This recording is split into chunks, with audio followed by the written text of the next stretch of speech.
हाय, hello, नमस्कार. स्वागत आहे तुमचं माझ्या नवीन एका व्लॉगमध्ये, व्हिडिओमध्ये. तर आज आपण कलिंगडाची छान थंडगार अशी रेसिपी पाहणार आहोत. असं तर कलिंगड आपण म्हणजे थंडावा मिळावा म्हणूनच खातो, पण त्याच्यामध्ये थोडंसं काहीतरी केलं की लहान मुलंसुद्धा आवडीनं खातात किंवा आपल्यालासुद्धा थोडासा चेंज म्हणून असं नवीन काही असेल तर नक्कीच सर्वांना आवडेल. तर किती छान कलिंगड निघलं आहे बघा.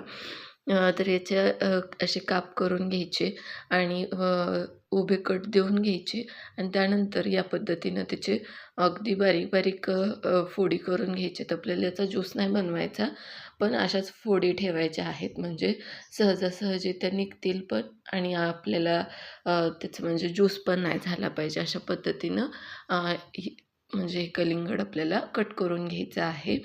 आता किती क्वांटिटीमध्ये तुम्ही बनवताय त्याच्यानुसार हे कलिंगड घ्यायचं आहे. मी साधारणतः अर्धा कलिंगड घेतलेलं होतं. जवळ-जवळ 2-1 किलोचं कलिंगड असेल तर त्याच्यानुसार मी हे अर्धं कलिंगड इथं वापरलेलं आहे.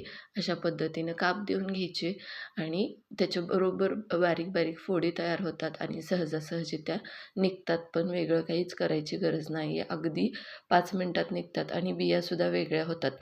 त्याच्यामुळं जास्तीची काही मेहनत घ्यायची सुद्धा गरज पडत नाही. त्यानंतर इथे एक मिक्सरचं भांडं घेतलेलं आहे. मिक्सरच्या भांड्यामध्ये आपल्याला घ्यायचं आहे आता चवीनुसार साखर. आता साधारणतः 4 मोठे ग्लास भरतील इतपत हे कोल्ड्रिंक तयार होणार आहे. त्याच्यामुळं मी त्यानुसार हे सगळं साहित्य घेते. तर अर्धा लिटरच्या वरती थोडंसं दूध घेतलेलं आहे, कारण त्याच्यामध्ये आणखी दूध परत नंतर ॲड करायचं आहे. त्यानंतर त्यामध्ये घालते हे आपलं रोज सिरप. 3 मोठे टेबलस्पून इतपत हे रोज सिरप घातलेलं आहे आणि हे छान मिक्सरमधून बारीक करून मिक्स करून घेतलेलं आहे. म्हणजे साखर पण आपली छान बारीक होते आणि जो आपण रोज सिरप घेतलेला आहे तर तो सुद्धा छान मिक्स होण्यासाठी मदत होते.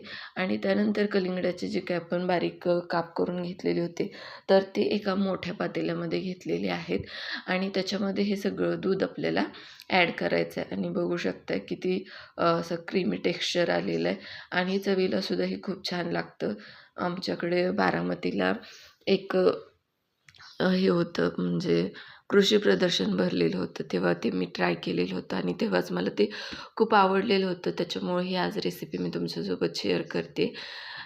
याला यूट्यूबवरती मी सर्च केलं तर बऱ्याच ठिकाणी नाव देण्यात आलेलं होतं, मोहब्बत का शरबत. नंतर भेटूयात, चलो बाय.